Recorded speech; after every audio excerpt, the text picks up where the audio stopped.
Vamos agora conversar com o doutor Alexandre Bez, né? Ele que é especialista em relacionamentos humanos e também perito no assunto de ansiedade e síndrome do pânico. Doutor Alexandre, acho que ansiedade e síndrome do pânico é um dos problemas que está meio que parado a esse coronavírus hoje em dia também, né? Boa tarde, seja bem-vindo, meu amigo. Bom, boa tarde a você, Júlia, você, Beto. Parabéns aí pela Bandeirantes, que está fazendo uma cobertura realmente à altura da nossa problemática. E parabéns aí pelo programa, o Viva o Esporte. E vamos viver a vida, né? Eu acho que seria realmente a meta agora nossa. Bom, a gente está vivendo uma época de extrema turbulência. E o que acontece? A nossa programação mental, ela trabalha com representações e com codificações. E o coronavírus é uma coisa muito dinâmica e mais dinâmica do que o nosso próprio cérebro pode processar. Quando o nosso cérebro, Júlio, ele fica nesse processamento muito rápido, o que acontece? Você aumenta a dose de ansiedade que todos nós naturalmente já temos. Lembrando que a ansiedade, ela é sempre em relação ao tempo futuro. Não existe ansiedade no tempo passado, e não existe ansiedade no tempo futuro.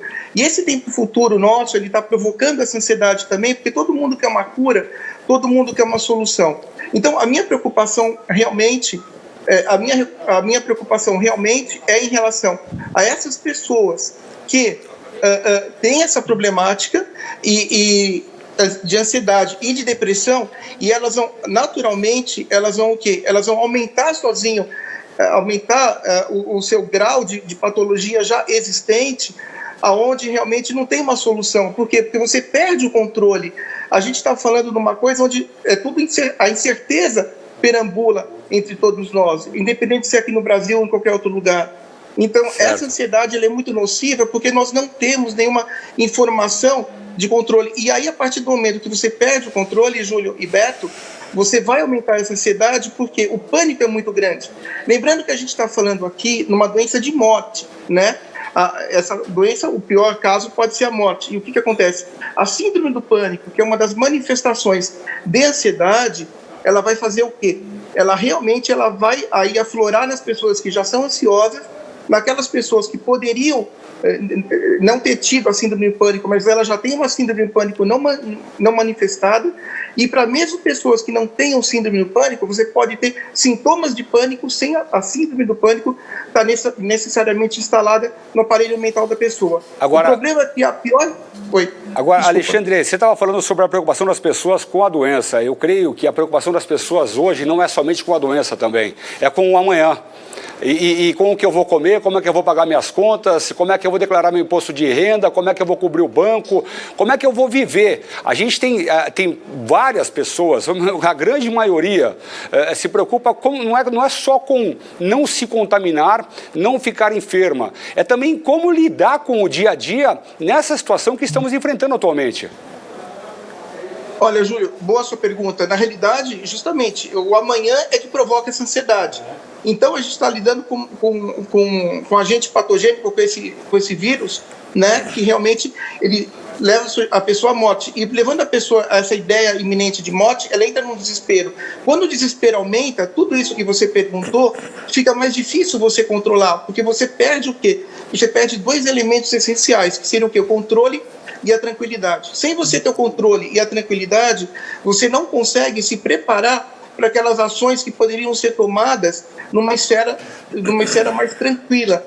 Então fica difícil. Eu acho que dentro da condição de cada um, evidentemente, porque essa doença ela nivelou todas as pessoas do mundo. Sim. Você não existe mais classe A, não existe mais classe B, não existe mais pessoas letradas e pessoas incultas. Essa doença mostra que realmente todo mundo é igual. Eu acho que aqui poderia levar uma coisa muito boa. Eu acho que o elemento da arrogância em muitas pessoas, ele é dizimado, porque o momento agora é de solidariedade, o momento agora é de um companheirismo muito grande, mas dentro de tudo isso, a pessoa tem que tentar se controlar e ver o que ela pode fazer, respondendo a sua pergunta, para que não piore, para que essa situação externa não piore todo o seu aspecto interno, e com o seu aspecto interno você não consegue se programar e fazer uma planilha priorizando as primeiras necessidades. Então, eu estou sem trabalho, mas o que eu vou fazer? Tem alguma coisa online que eu posso fazer para ganhar algum extra?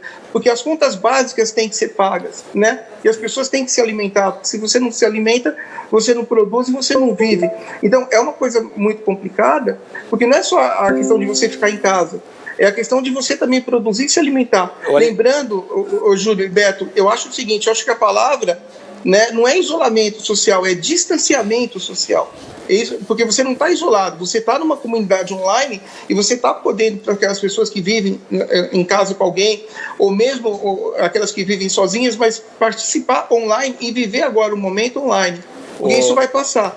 Então, eu acho que praticar realmente esse distanciamento de uma posição coerente e segura para todo mundo. O Alexandre, o nosso entendimento que, mediante o que você está falando, né, a gente se preocupa muito com o amanhã e todos nos preocupamos com o amanhã realmente. Mas a gente vive também como se não fôssemos morrer, né?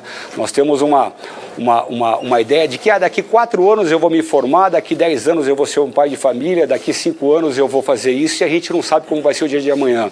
Eu não quero ser duro nessa colocação minha, mas a realidade é essa.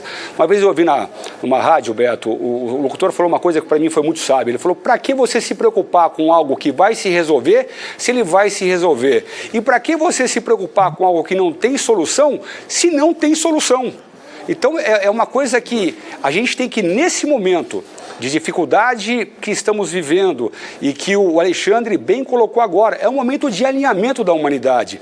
A única diferença de quem tem dinheiro para quem não tem agora é o cômodo que você vai ficar na sua casa. Talvez você fique num quarto muito grande ou talvez você fique num quarto muito pequeno, mas a humanidade está sendo alinhada e creio eu, Alexandre, Beto, amigos telespectadores do Band Esportes, que estamos sendo alinhados para um futuro muito melhor entre nós, para que nós sejamos mais humanos, menos egocêntricos e menos egoístas, viu, Beto? E aproveitando aqui, doutor Alexandre e Júlio, eu queria fazer uma pergunta a você, doutor. Nessa avassaladora quantidade de informações que nós recebemos aí, não é, via tecnologia, principalmente pelo nosso WhatsApp, quais são os conselhos que você promoveria ou promoverá agora para que as pessoas possam se tranquilizar, já que você falou em cautela, em equilíbrio e manter a calma? Bom, Júlio e Beto, muito boa a sua pergunta. Eu acho que a primeira coisa, realmente, sempre manter a calma e a tranquilidade. No entanto, vamos ficar atento aos verdadeiros canais de informação, né? A Bandeirantes está fazendo um excelente, realmente, uma excelente cobertura, trazendo informações corretas, trazendo as informações que têm que ser corretas. Eu acho que esse é o caminho. É não se atentar às fake news, porque as fake news vão realmente provocar ali uma piora no quadro muito grande. Lembrando, quem é que faz fake news, Beto e Júlio? Quem faz as fake news são pessoas realmente sádicas, que têm um comportamento sádico, tá? Um comportamento insano e pode ser, eventualmente ou não, uma pessoa psicopática do outro lado da linha ou do outro lado da mensagem. Você não sabe quem que fez a mensagem. Então, é realmente procurar os canais de informação, o Ministério da Saúde, que também é muito responsável, as pessoas que dão essas informações na íntegra, para que isso possa reduzir realmente essa preocupação com o amanhã e preocupação com o futuro. Do futuro, a incerteza do futuro, o Beto e Júlio, é uma coisa muito independente dessa crise ou não, sempre vai haver, não existe certeza do futuro.